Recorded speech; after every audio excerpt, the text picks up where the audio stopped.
प्रभु का विवाह हो गया है, सुंदर राज्य संचालन चल रहा है।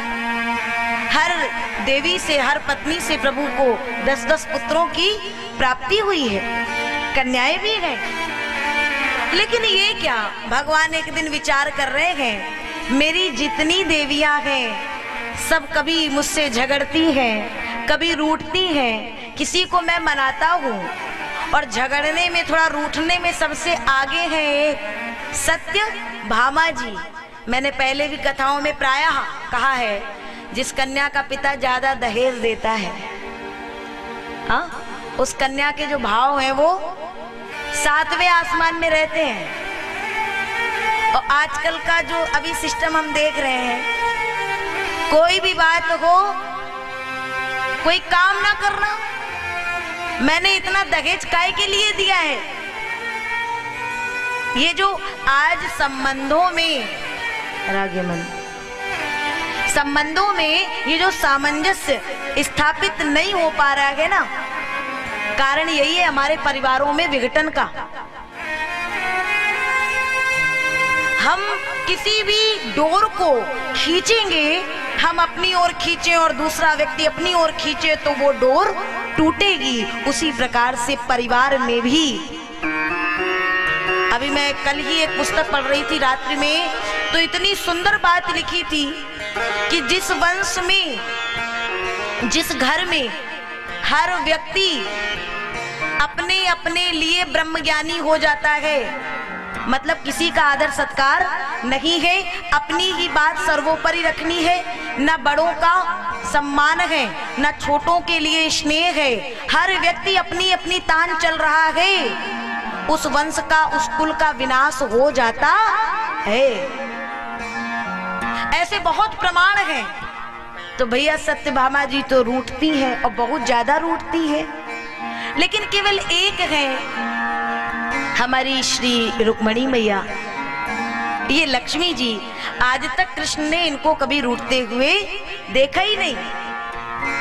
ये रूठने में लगती कैसी हैं, ये देखना है। गोविंद आज चले गए और थोड़ी सी लीला करते हैं, रूठ करके बैठ गए जाके। रुक्मणी जी ने देखा, आई है, चरणों में प्रणाम की है, प्रभु कहाँ से आ रहे हैं,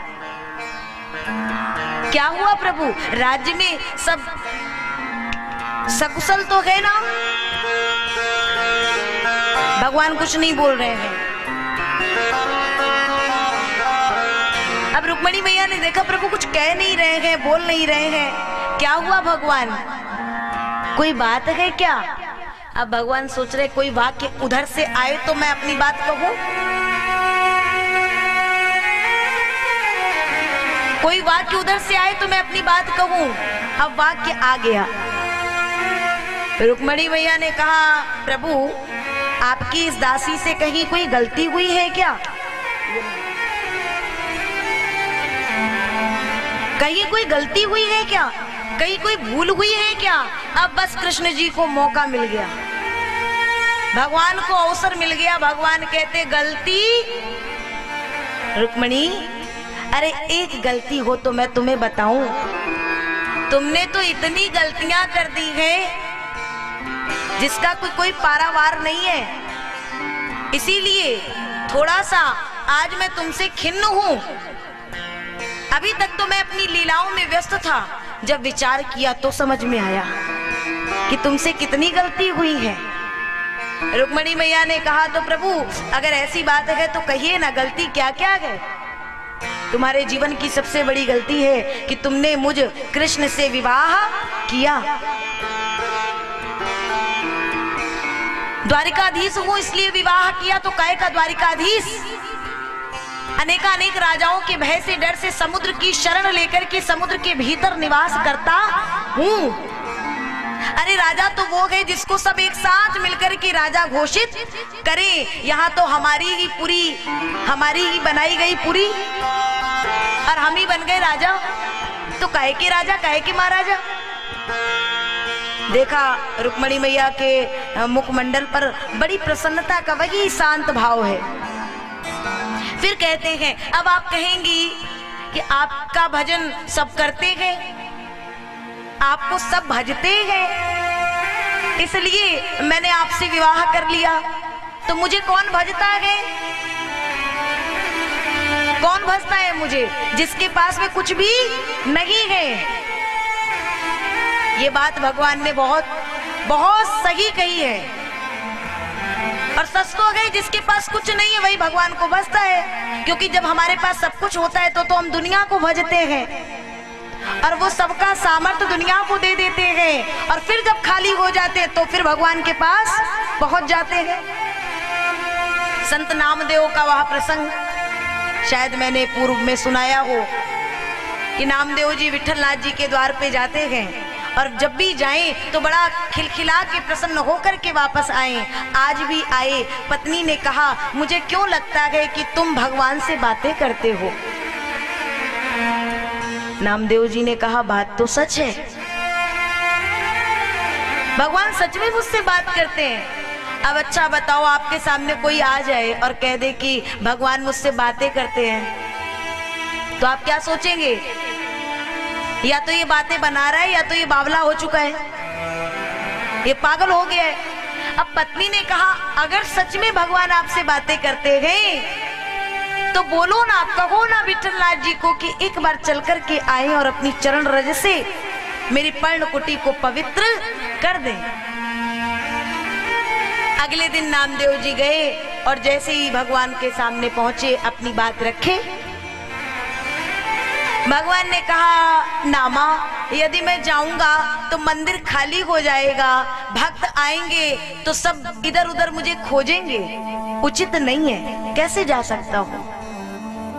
गए, पत्नी से बताए। पत्नी ने कहा, ऐसी बात है तो फिर जाना कल, मुझे घर में तो प्रभु को बुलाना है, उतने समय के लिए भगवान के स्थान पे तुम विराज जाना। बड़े आनंद से सुनिएगा। कह देना कि तुम मेरे घर जाओ, और जितनी देर के लिए आप जाते हो उतनी देर के लिए मैं आपके स्वरूप में वहां बैठ जाता हूं। संत नामदेव फिर अगले दिन गए। भगवान ने कहा, क्या हुआ नामा? बोले, प्रभु घर ले जाना है, घर ले जाना है, कल कहा तो था। बोले, आज उपाय खोज के आया हूँ। क्या? आप जाइए, आपके स्थान पे मैं रुक जाऊंगा। आहा हा हा। भगवान भी पत्नियों की जयकार लगाने लगे। ये देवियों का दिमाग, ये बुद्धि तो बड़ी तीव्र चलती है। आओ आओ नामा, ये भी तुम्हारा दिमाग नहीं है, तुम्हारी घरवाली का ही दिमाग है। आओ विराजो। और आज भगवान विठलनाथ ने संत नामदेव को अपना स्वरूप दे दिया, स्वरूप दे दिया। और मंदिर में प्रभु के स्थान पर नामदेव विराजमान हो गए और भगवान चले। और जैसे ही चले, नामदेव जी ने कहा, प्रभु हाँ जा तो रहे हो, कहीं इतने वर्षों बाद अवसर मिला है निकलने का, कहीं आप भी एकदम निकल ही ना जाओ, तो जरा देखते हुए जल्दी लौटना। हाँ आ जाऊंगा आ जाऊंगा। और कहकर के भगवान चले गए। प्रातः काल गए हैं और यहाँ तो पत्नी ने ऐसी सेवा की कि सुबह से रात्रि हो गई, भूल गए कि वापस भी जाना है। और याद जैसे ही आई तो छटपटा करके पहुंचे, और जो मंदिर के बाहर गए और बाहर से जो ही देखे, नामदेव जी कहते, शर्म नहीं आती, लाज नहीं आती? थोड़े समय की कह के गए थे, कितने 15 घंटे हो गए और मैं तब से ऐसे खड़ा हूं, मुझे कितनी पीड़ा हो रही होगी, कितना कष्ट हो रहा होगा, तुमने सोचा? नामदेव जी ऊपर से लेके नीचे तक पसीने से तरबतर। आज भगवान कहते, हाँ सोचा ना। अब जरा सोचो कि तुम 15-16 घंटे ऐसे खड़े हुए, तुम्हें कष्ट हुआ ना? मैं तो इस मंदिर के इस गर्भगृह में अनंत काल से ऐसे ही खड़ा हूं, जो जो मांगता है मैं सब देता हूं, और मैं केवल इसलिए खड़ा हूं कि कोई तो आए जो मुझसे मुझे मांगे, जो मेरे लिए आए। केवल इस प्रेम के कारण यहां मैं ऐसे खड़ा हूं। इसलिए भगवान कहते, मुझे भजता भी कौन है जिसके पास कुछ नहीं, तो काहे की मेरी पूजा? फिर आप कहेंगे आप बहुत सुंदर है इसलिए आपसे विवाह कर लिया, तो काहे का सुंदर? मेरी तो माँ यशोदा ने कभी मुझे कनुआ छोड़ के और कुछ कहा ही नहीं। अभी भी समय है रुक्मिणी। इतना कुछ सुनने के बाद कुछ नहीं हुआ तो कहते अभी भी समय है रुक्मिणी, आपके भाई रुक्मी वो शिशुपाल से आपका विवाह कराना चाहते थे। अगर आपको उचित लगे तो मैं स्वयं आपका विवाह शिशुपाल से अभी करा दूं।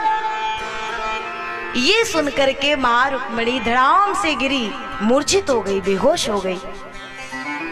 भगवान ने देखा, जल का छिड़काव कराए और फिर बताए, ए रुक्मिणी, मेरा ये भाव नहीं था कि मैं तुम्हें इस स्थिति में लाऊं, लेकिन मैंने तुम्हें कभी रूठते हुए नहीं देखा, कभी रुष्ट होते नहीं देखा, मुझे क्षमा करना रुक्मिणी।